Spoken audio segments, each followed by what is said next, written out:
طبعا تدشين مولاي الحسن لهذا الملعب كانت خطوة فيها بركة كبيرة على هذا الملعب الجميل، وخير دليل التأهل التاريخي اليوم للمنتخب المغربي لكأس العالم. نريد أن نصبح مثل المغرب الشقيق.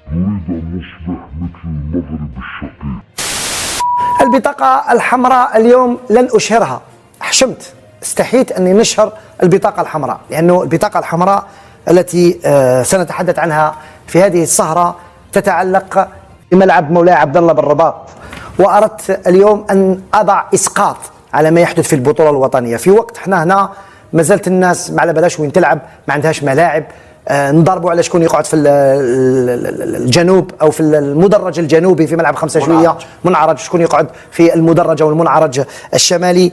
الناس راهي تتطور وراهم جيراننا ما همش بعاد علينا كثير. الامر يتعلق بحفل تدشين ملعب مولاي عبد الله، ماهوش من عدم، الفريق راهو يحقق في القاب وراهو يتطور من عام الى عام، هذا هو الهدف، والهدف هذا ياتي بعد المركز والنادي تاع الفريق وبعد الملاعب الجواريه اللي عندهم. تصوروا اين وصلوا اليوم، هذا الاسبوع داروا حفل ضخم، مولاي الحسن شخصيا دشن الملعب، تابعته كاملا، شاهدوا والله نغيروا برك، احنا ما راناش نحس. منتخب مغربي مرعب. شنو هو مرعب؟ يخوف بالاسماء بالارقام اولا الساعه باش من خاطر الوقت قاعد يداهم فينا.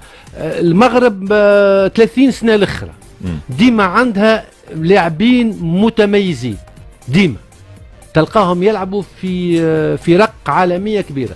نحكيو على جيل نتاع عزيز بودربيله، ونحكيو على تيمومي كريم وتيمومي، ثم نمشيو نليبد وقت الجيل هذاك مصطفى حاج كاس العالم وبصير ولا ثم نمشيو الاجيال بونو توا بونو الاجيال هذه كلها رغم التميز نتاعها ما خلاتش بصمه في كره قدم مغربيه، ما هزتش لقب كبير. عليه؟ لانه الملاحظين الكل يقولوا المغرب عنده فريق، عنده فرديات محترمه برشا، لكن ما عندوش فريق. وقت اللي المنتخب المغربي عمل الفريق والاسماء الكبيره ذي اندمجت في روح المجموعه، تفكير المجموعه، المنتخب المغربي تألق تألق كبير. المكسب الكبير للمغرب اضافه للملاعبيه هذوما هو مدرب متميز جدا، عنده القبول وعنده الاحترام. كان نحبوا الاسماء والقيمه التسويقيه للمنتخب المغربي، ما نحكيوش على المستوى الافريقي، خليني نهزك لبعيد على المستوى الاوروبي، يتفوق على المنتخبات الأوروبية الكبيرة كقيمة تسويقية للاعبين. كي نقول لك أنا